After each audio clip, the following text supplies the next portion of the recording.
Committee will come to order. This is a meeting of the Littlestown Area Board of School Directors. This is a meeting of the board taking place in the public in accordance with the Sunshine Act. District residents who wish to address the board are required to sign up to provide public comment at least 5 minutes prior to the start of the meeting. Public participation will occur only during the designated public comment portion of the agenda. Disruptions, interruptions, outbursts, or other disorderly conduct of any kind will not be tolerated. By attending and or commenting publicly in this meeting, you are consenting to the district's recording retention and future viewing of this meeting. This meeting is also being live streamed as a convenience to the public. In the event the live stream fails or cannot be transmitted for any reason, the in-person meeting will continue without interruption. Mr. Schobaker, would you please call the roll? McCall. Here. Nick Here. Jill Wrestler. Here. And Mary Brandon is absent. Please stand for the Pledge of Allegiance and a moment of silence. I pledge Allegiance to the flag of the United States of America and to the republic for which it stands, one nation, under God, indivisible, with liberty and justice for all.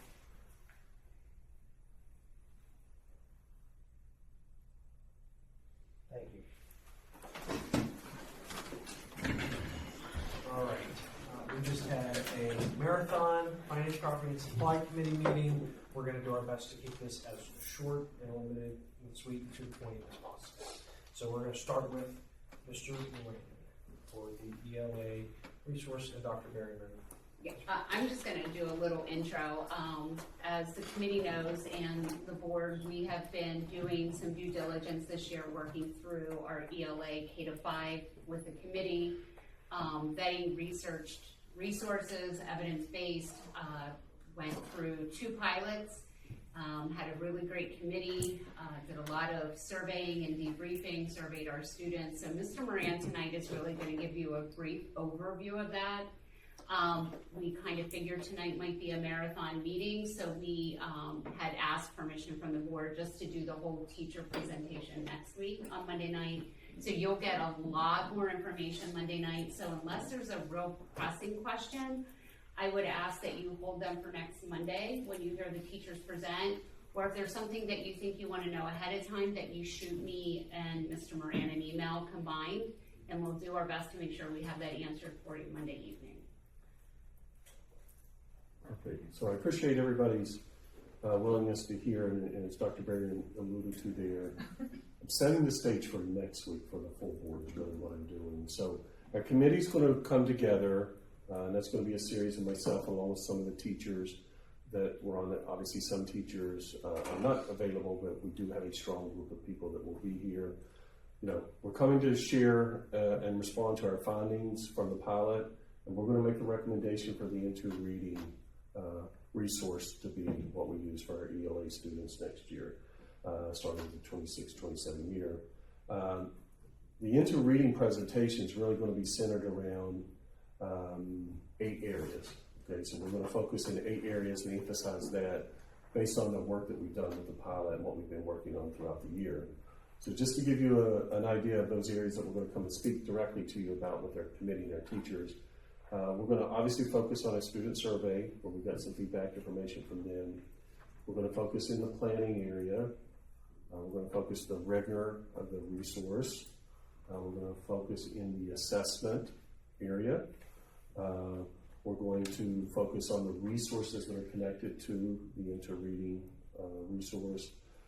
There's a writing component that we'll be speaking to how that's going to help support our students to be better writers. And there's a digital component that also comes associated with that, so we're going to speak to that. And again, when we talk about those areas, it's a K-5 view lens, even though specific teachers and specific grade levels are talking. So we're going to talk to the K-5 lens, but we'll also try to tailor it into some of their specifics. And then you're going to get what I like to call a little bit of a homework piece, where there is going to be a portfolio of evidence of what we put out some of the key pieces associated with Into Reading. Some of it's going to be actual student work that they participated in the pilot, so you can see some of the work that they were doing over those 6 weeks. But it's also going to be some of the things that obviously we didn't get to, but part of why we believe the Into Reading is the direction that is best fit for our students and our staff. I do believe, just a couple final points here to wrap up, I do believe the Into Reading pilot helped demonstrate strong student engagement. You're going to hear us connect to that. Measurable learning gains across the elementary grades. Our kids had the feeling and the perception of improvement, and our teachers also saw improvement. So not only what the kids felt, but what also the teachers felt. In those short 6 weeks, the majority of our students, 2/3 of our students did respond to tell us that they were satisfied with the new resource and what it was providing to us, and felt that continuation of what they were learning, they were excited about, and felt very successful in. So again, in a short 6-week period of time, 2/3 of our students, we really were able to connect and engage and get on board. So the final thing that I'll share tonight, which really is like the conclusion next week, what's the return on investment? What are we getting, okay, when it comes to this? Well, it's going to be a research-based reading instruction aligned to structured literacy standards. You're going to hear us talk about that next week. It's going to really focus on what you've heard me share before, reading, comprehension, fluency, vocabulary, and writing convention. So again, that strong presence with that. It combines guided reading, independent practice, collaborative learning, and writing. And then there's a differentiation piece where, again, the resource clearly is going to differentiate the content to our different students, to meet their needs as well as our classrooms. It's appropriate in complexity, scaffolding. So again, it's really tailored to each grade level and what's needed there. Our writing practices are really going to be integrated in a collaborative way, not necessarily in silos. It's not going to be taught separately. You'll hear about that. Again, our continuing engagement growth with students.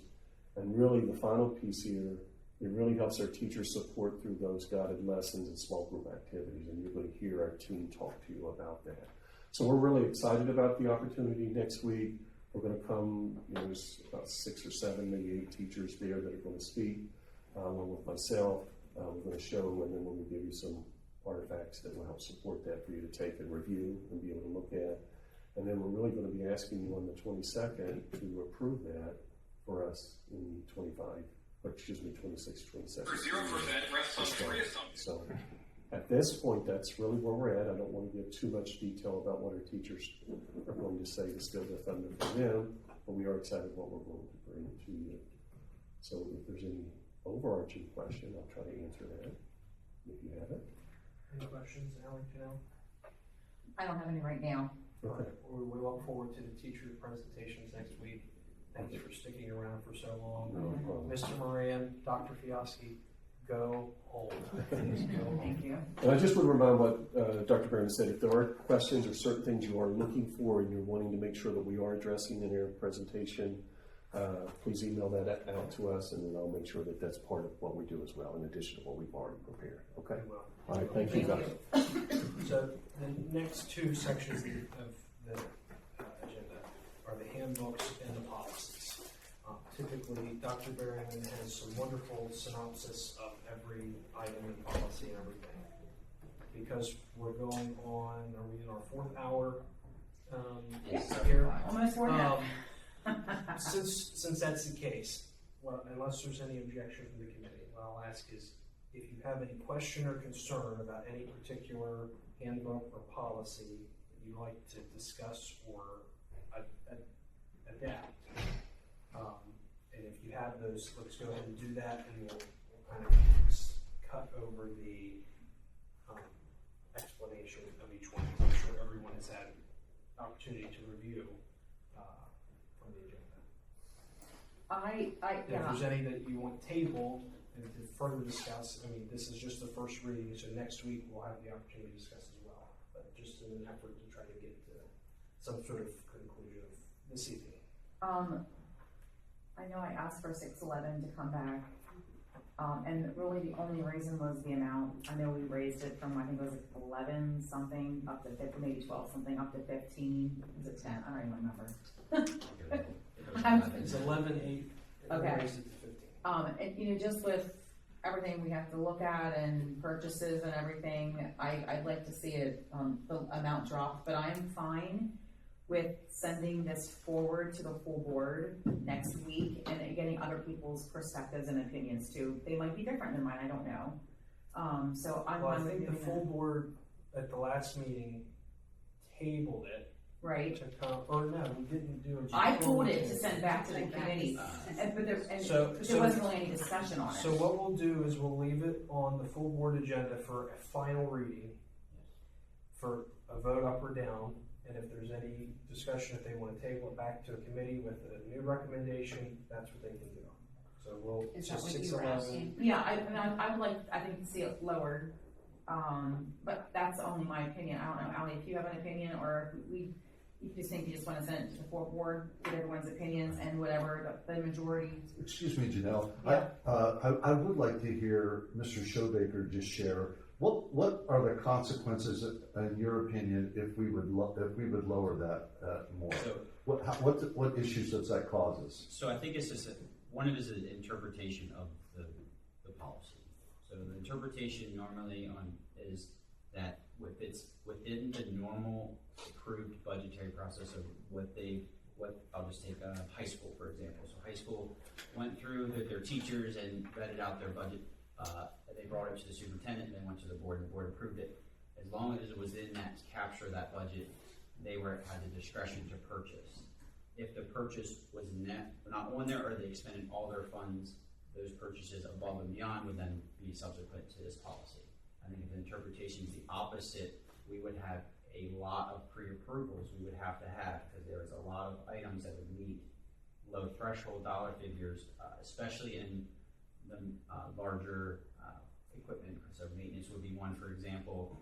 Could be Dr. Berryman with some of her resources sometimes can get costly, all that stuff. So any equipment, any furniture would be triggered, so they would all get pre-approval. We would have to have discussion from the full board to have that, so that would just kind of bog down the whole purchasing system. I think it's an interpretation on how the policy is administered. Well, and when Dave is here on Monday, you can ask him his thoughts on all purchases that are within budgetary limits and were originally contemplated within the budget may be made upon authorization of the business manager. So it sounds like Tom's interpretation is that if it's within the budgetary limit of that department, like the dollar amount that you give to that department, then that it qualifies. What it sounded like the board's interpretation is it has to be the particular item that was designated and was decided to go forward with. So that's, I think, something that would be good for us to ask Dave in discussion on Monday when we're doing the review. Because I think if it's a clarification, he might recommend we could have stronger wording to clarify which direction is recommended by the board that we follow. I think if it's the stricter recommendation that it's not pinpointed back in, because I normally send the budgets to the buildings in November. They have to have them scheduled and done by the holiday, so January. So they have to know in January the exact item that they want in the next school year. I just want to put that in context. Like if you're telling them that they have to have that exact item for that long ahead of time, we could get into a lot of nuances like that wasn't budgeted ahead of time to get. So, Okay, Karen, thank you for that. I know, I feel so bad. Yeah. And guess what? It was more than the tax rate. I'm okay with him coming in a little bit later tomorrow, he doesn't need to come in. So I just wanted to put the context about what the ramifications are, regardless of, I'm not fighting for what they are, I'm just saying that's the concept we were working under, that's why, just for the, Yeah, most I know- recent example was the tractor, or the lawnmower purchase. Well, and that was kind of part of my thought, because that was something, I wasn't here at that meeting, but that was a big discussion. You know, anyway, I just want to get clarification on it, get Dave's thoughts on this as well, you know. I would just ask for clarification on whether that way we can follow that policy, whatever the board would subsequently decide. I mean, if the board wishes it to remain at the 15, then so be it, you know, but I just wanted more discussion on it. Is there any question or about the handbooks? No, There were minimal they changes in the look, handbook. yeah, it didn't, Yeah. Most of looking over it, was, didn't look like there was a lot of things that were different. Most of it was cosmetic, just cleaning it up, and then the middle school and high school combined their handbook last year. So this will be the second year for that, so they just, made some minor cosmetic changes, and I think the same for the elementary. So are we good to move those forward? Yeah. All right, and then the policies. Any other questions about the policies? I don't have any. There was a question, I don't remember who it started with or who said it. 707 is obviously a very large policy that could get a lot of discussion going. I have a lot of thoughts on that, but there was a question, as I think someone was questioning why the South Penn team from Littlestown, the Dodgers, were not paying for utilization of the ball field. It's my understanding, and Allie, with your background in baseball, you might know more than me. It's my understanding at some point in history, either one individual or there was a group of individuals from the South Penn Dodgers team that donated that field, that acreage, to the school. So I think they sold it for $1. They sold it for $1. We were going through all the deeds. So for Did you find it? We combed through them, so we found when we changed from Littlestown authority, joint authority to Littlestown School District, I have to then find the one that's piggybacked off of, so.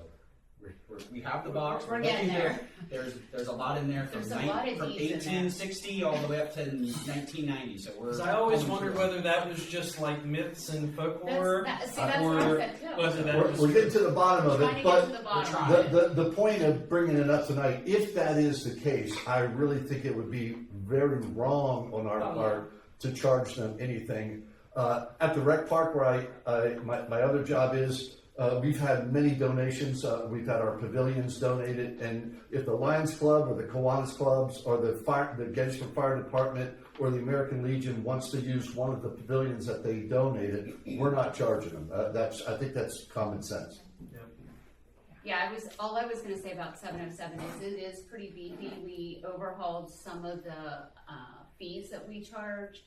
Also added some language into the different categories about when fees are collected, how they're handled, making sure they're deposited into student activities or booster clubs. So just to make sure we're tightening up accounting practices there. So I would appreciate if everybody really put their eyes on that, so that if you have questions, that they can come back on Monday evening. Yeah. And just from a philosophical standpoint, if there are young school-related groups that are feeder programs to help our co and extracurriculars be more successful, I think they deserve to be treated a little bit differently, kinder, gentler than outside groups that are charging money for, high-level clubs and things like that are, again, using some common sense when we have the categories there in that policy. Yeah, so you'll see that breakdown in the categories, if it's really for a profit or if it's one of our Yeah. groups. Okay. Or And that's what we can talk about maybe. So I have a question. Yeah. I don't know who to ask, but the booster clubs, why is there, so can somebody explain to me why we don't have one universal booster club? So we did years ago. Because I think theoretically that would make sense if we could have one booster club. Ali, across the state of Pennsylvania, you will find a wide variance of what's happening in schools when it comes to booster clubs. I have a son-in-law who's the former athletic director at Chambersburg he would be a great consultant on the pros and cons of the individual ones versus the larger ones and so on. But boy, that's a dynamic that's a hot topic in a lot of school districts.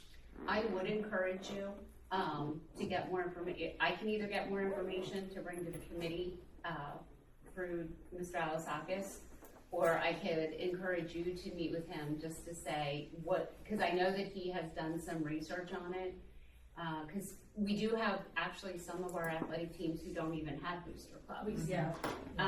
So then, funding looks a little different for them when it comes down to the needs and wants and things like that of that nature, but. Maybe we could have him come to a future meeting to address that policy. Yeah. So, any other questions tonight? So is everybody good to move these forward to Monday? Yeah, so we can just, Yep. All right. Can I have a motion to adjourn? So move Janelle Wrestler. Seconded. All in favor, signify by saying aye. Aye. All opposed, say no. The ayes have it. Motion carries. We are adjourned. Three of you agree first, because I was sitting down there this morning and got around to